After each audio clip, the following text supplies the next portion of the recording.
거리를 다니다 보면 아무개가 행정고시에 합격한 것을 축하합니다 라든지 아무개가 올림픽에서 금메달 딴 것을 축하합니다 라는 등의 플래카드가 아무 동네 주민 일동의 이름으로 달려있는 것을 가끔 볼 수 있습니다. 심지어 좀 작은 동네나 시골에서는 서울의 명문대학교에 입학한 것을 두고도 그런 축하 플래카드를 내걸기도 합니다. 어쨌든지 간에 자기 동네에서 그런 인물이 나왔다는 사실이 자랑스럽기 때문입니다. 그렇게 무언가 큰 성공을 거두고 열렬한 환대를 받으면서 고향으로 돌아오게 되는 것을 두고 금의 환향, 즉 비단 옷을 입고 고향으로 돌아온다라고 말합니다. 사실 이 고사성의 유래를 따지면 그런 의미로 시작된 말이 전혀 아니라고 하는데 하여튼 세월이 지나면서 요즘 사용하는 의미로 정착되었습니다.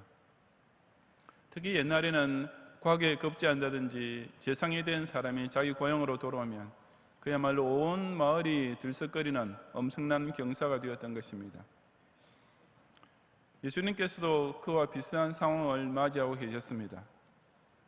본문 14절과 15절에 예수께서 성령의 능력으로 갈릴리에 돌아가시니 그 소문이 사방에 퍼졌고 친히 그 여러 회당에서 가르치심에 무사람에게 칭송을 받으시더라고 기록했습니다.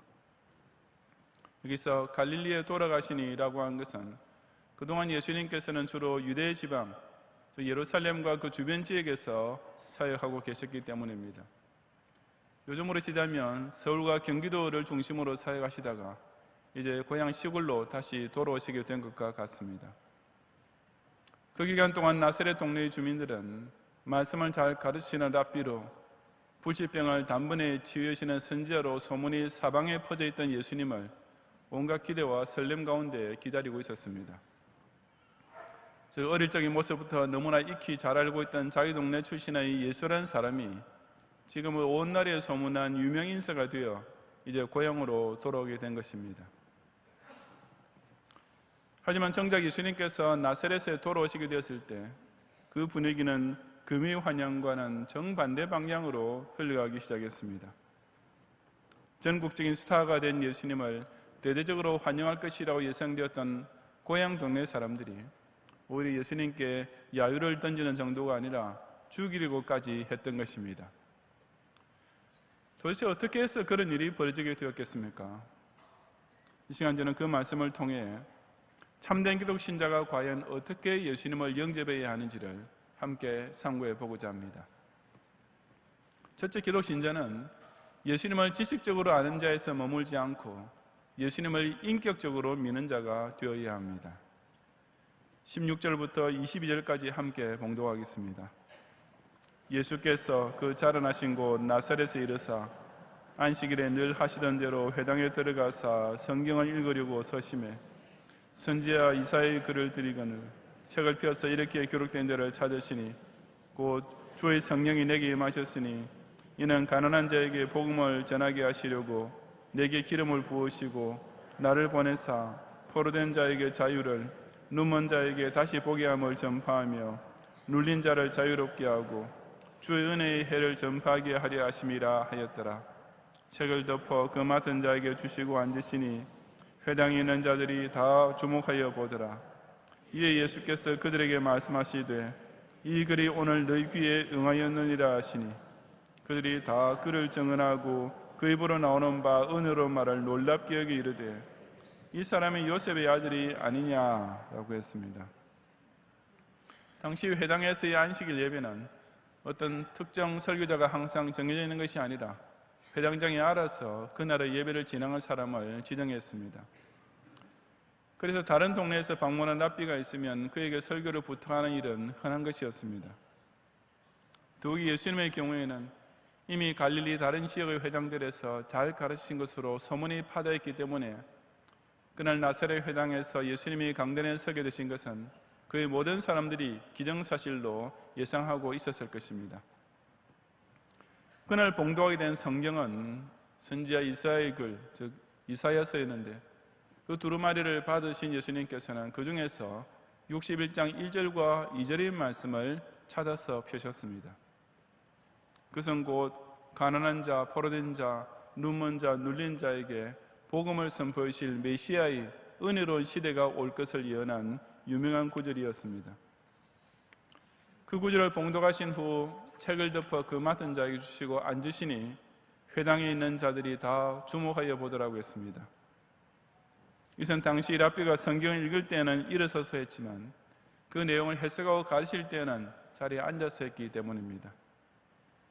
그리고 그 자리에 모인 사람들은 지금 저 예수라는 선생님이 과연 어떤 설교를 할까 하고 궁금한 마음으로 그를 주목하고 있었던 것입니다.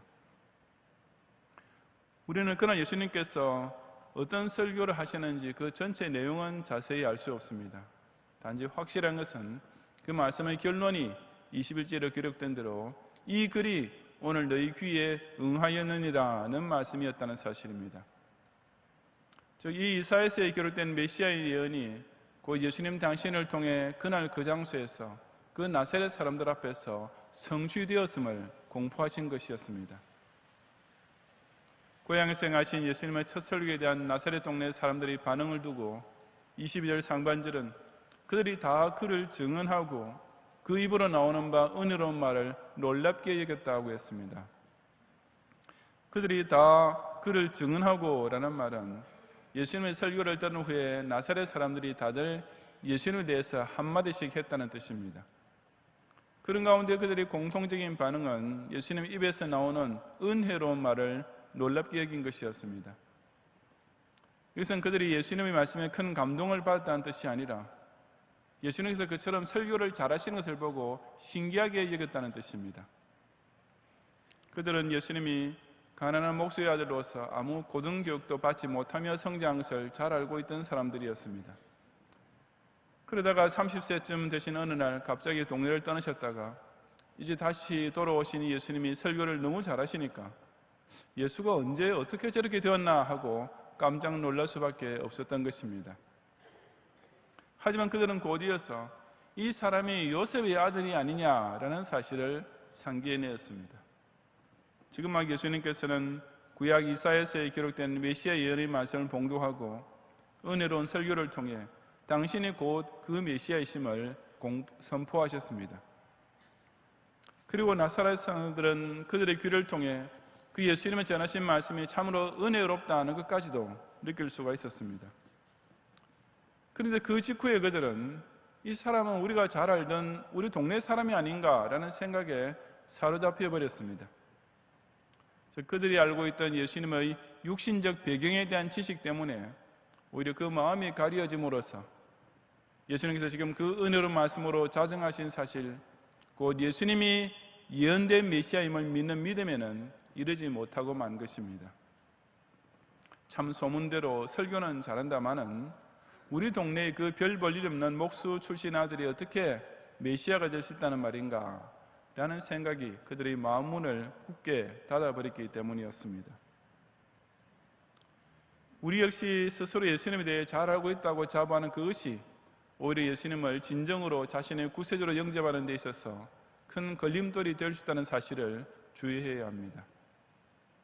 예수님께서 이 세상에 살 동안 주여 주여라고 했던 사람들 중에 많은 사람들이 당신께서 재림주로 오실 때에 내가 너희를 도무지 알지 못한다라는 주상 같은 언도를 받을 것이라고 경고하지 않으셨습니까?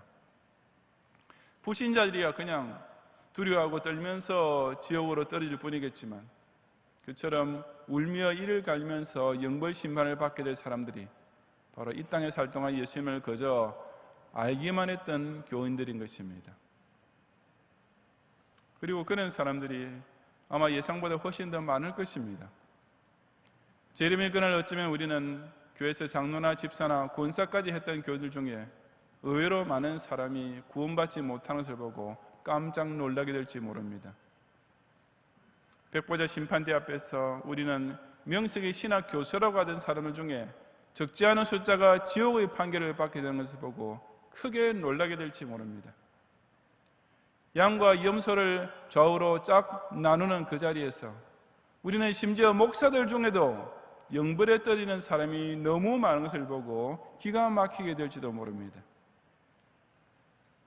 반면에 일자 무식이고 지적 장애자라 할지라도 그저 어린아이처럼 예수님을 순전히 믿었던 참된 신자들은 그 새 예루살렘 성에서 14만 4천인의 성도 가운데 당당히 서게 되는 아름다운 장면을 목도하게 될 것입니다.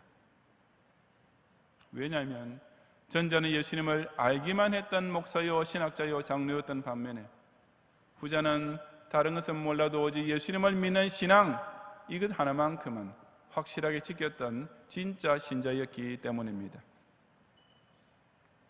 사람이 예수님을 그냥 알고만 있는 것은 예수님을 제대로 믿는 것과 이렇게 엄청난 차이가 있습니다.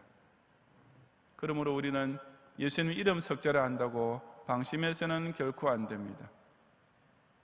원래부터 소위 모태신앙이고 유아세를 받았다고 해서, 혹은 꽤 오래 교회 다녀서 예수님의 행적 꽤나 귀동량으로 좀 배웠다고 해서 나도 신자이려니 하는 막연한 생각에 머물러 있어서는 절대로 안 되는 것입니다. 진짜 폐해는 자기 팀의 선수의 방어율이나 타율에 대한 정보를 알기만 하는 것이 아니라 그 선수의 능력을 철저히 믿습니다.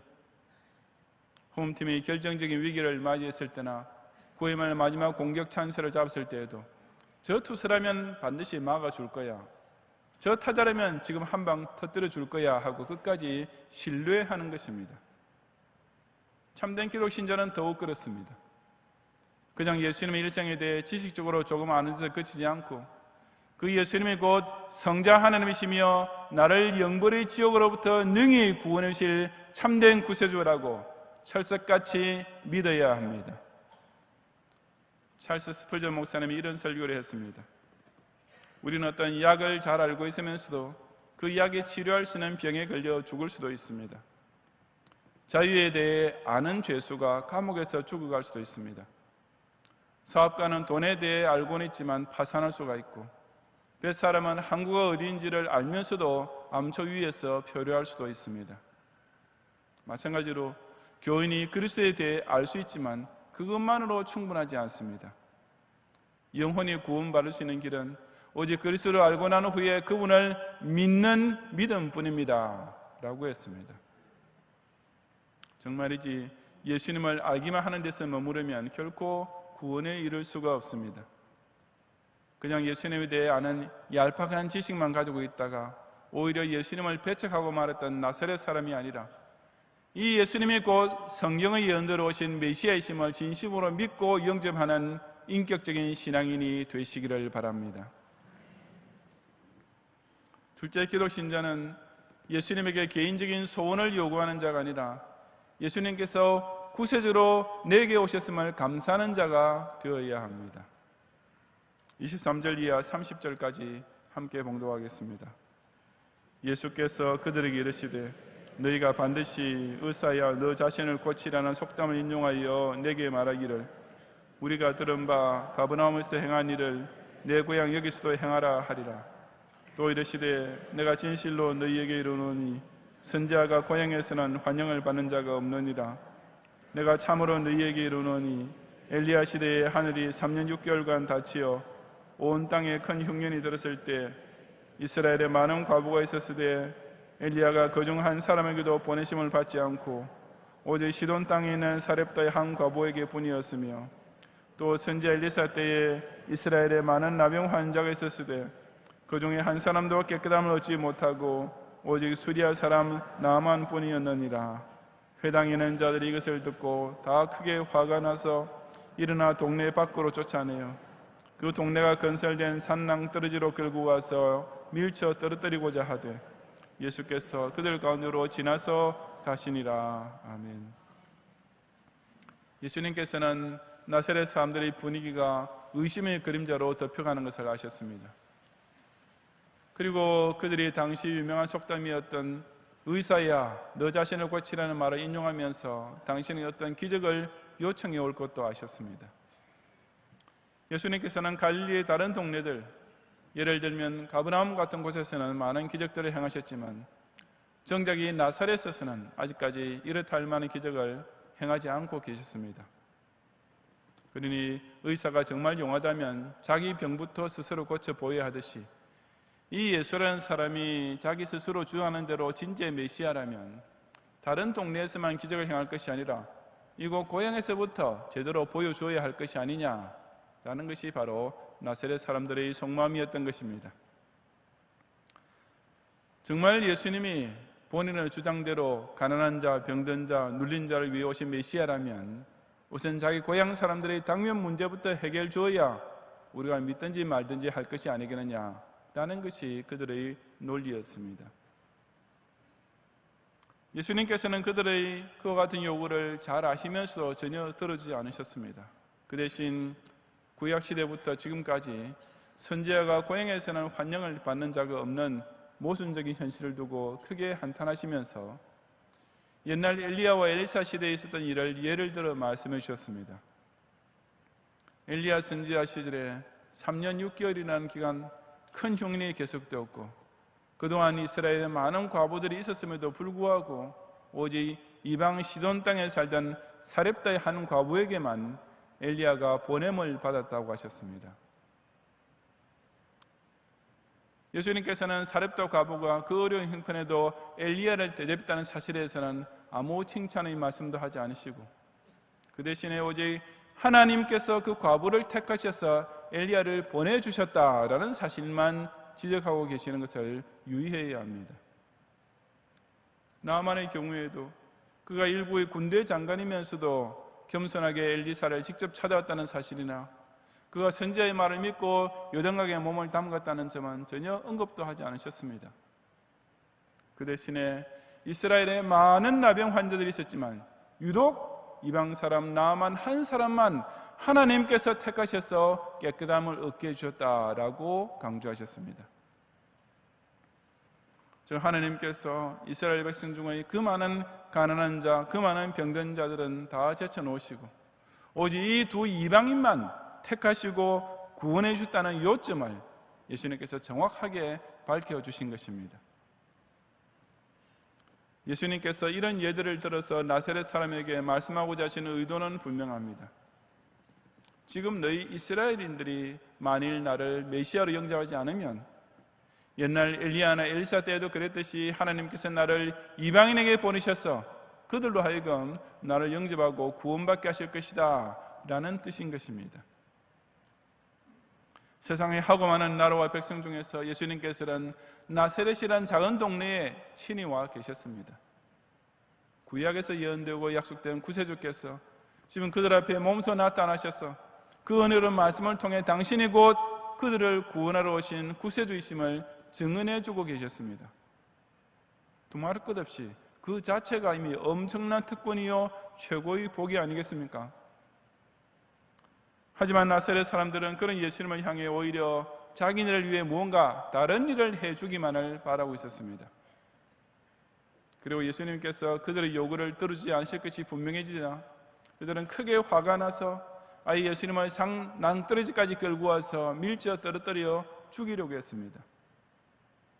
구체적으로 그 다음에 어떻게 일이 진행되는지는 잘 알 수 없지만 하여튼 예수님께서는 그들 가운데로 지나서 그들을 떠나셨습니다. 자기네 인간적인 요구만 앞세우는 가운데 자기 동네까지 친히 찾아오신 구세주를 배척했던 나사렛 사람들은 바로 그 때문에 하나님께로부터 택함받은 진짜 선민이 될 수 있는 길을 영영 놓치고 말았던 것입니다. 우리 예수님께서 가난한 자, 포로된 자, 눈먼 자, 눌린 자에게 은혜의 복음을 선포하시는 구세주로 오신 것은 분명한 사실입니다. 하지만 그렇다고 해서 내가 돈이 없고 병들어 있고 힘든 인생을 살고 있는 그것이 곧 구원받게 될 권리나 이유가 되는 것은 아닙니다. 우리가 구원받게 되는 단 한 가지 이유나 동기는 오직 하나님의 선택에 있을 따름이기 때문입니다.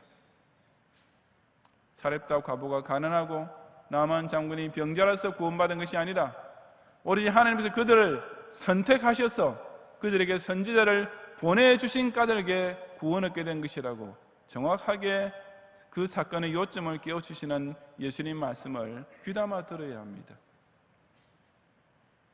그럼에도 불구하고 오늘날에도 많은 교인들이 나사렛 사람들처럼 예수님을 대하고 있습니다. 구원이라는 것이 곧 나의 돈 문제를 해결해주고 내 병을 고쳐 건강하게 해주고 나의 인생을 행복하게 만들어주는 것이라고 여깁니다. 그리고 이런 것들을 두고 예수님께 때를 쓰고 무언가 얻어내는 것이 그 신앙생활인 줄로 크게 착각합니다. 하나님께서 선에 하나 만에 하나 나를 선택해 주시고 당신의 양조로 삼으시기 위해 예수 그리스도를 내게 보내셨다는 이 엄청난 복음보다는 내가 원하는 몇 가지 인간적인 소원을 성취받는 것이 훨씬 더 중요한 일이라고 착각하면서 예수님을 보채는 실로 못난 꼴들을 보이고 있는 것입니다. 자기 팀 선수가 자기 원하는 대로 플레이를 못 해준다고 당장 야유를 보는 것은 저질적인 구경꾼에 불과합니다. 진정한 팬은 그 스타 플레이어가 자기 팀에 들어있는 자기 편이란 그 자체만 두고서도 항상 기뻐하고 만족하는 법입니다. 마찬가지로 예수님이 내게 이런 것 저런 것 해주시면 메시아인 줄로 믿겠다는 것은 참으로 수준 낮은 교훈입니다. 진짜 신실한 기독 신자는 하나님께서 당신의 독생자를 이 세상에 보내심으로써 나의 구세주가 되게 해주신 이 사실 하나만 두고도 자다가도 벌떡 깨어 감사하게 되는 것입니다. 요즘 젊은이들 사이에는 소위 낮저 밤이 낮이 밤저 혹은 낮이 밤이 낮저 밤저라는 희한한 소구가 돌고 있습니다. 무슨 뜻인지 모르시면 그냥 모르시는 게 좋습니다. 연인의 사이가 어떤 문제를 두고 누가 이기고 누가 지느냐로 정의되고 있는 것입니다. 그처럼 서로 상대방에게 자기 요구만 내세우고 상대방을 자기 뜻대로 휘어잡으려는 관계가 어떻게 진정 행복해질 수 있겠습니까? 상대방이 내가 원하는 대로 해주어서 행복해지는 것이 아니라 그저 상대방이 나를 사랑해주고 있다는 사실 하나만 가지고도 정말 행복해야 할 줄 아는 것이 진짜 연인이 아니겠습니까? 예수님과의 사랑관계도 바로 그렇게 되어야 합니다. 정말이지 하나님께서 의인을 위해서가 아니라 죄인을 위하여 예수 그리스도를 보내신 것은 너무너무 고마운 은혜가 아닙니까? 그 예수님께서 이 많은 사람들 가운데 나를 먼저 선택해 주시고 무조건적인 사랑을 일방적으로 베푸시는 것은 실로 말로 표현할 길 없는 행복이 아니겠습니까? 이 구세주 덕분에 우리가 죄로 인해 야기된 온갖 인생의 눌림과 고통으로부터 자유하게 되고 사탄의 포로요 마귀의 종노를 하던 옛사람으로부터 해방받게 된 것은 그야말로 인생 최고의 복덩어리가 내게 굴러 들어온 것이 아니고 무엇이겠습니까? 신앙생활을 한다고 하면서도 그저 예수님께 요구만 하다가 끝내 불만과 불신에 빠지고만 나사렛 사람이 되지 말고 오직 하나님께서 정말 날 사랑하셔서 예수님을 죄인의 친구로 내게 보내주셨구나 라고 항상 감사드리는 사렙다의 과부와 나아만 같은 구원인이 되시기를 바랍니다. 성도 여러분, 오늘날 지상에서 예수님의 고향이라고 할 수 있는 것은 바로 교회입니다.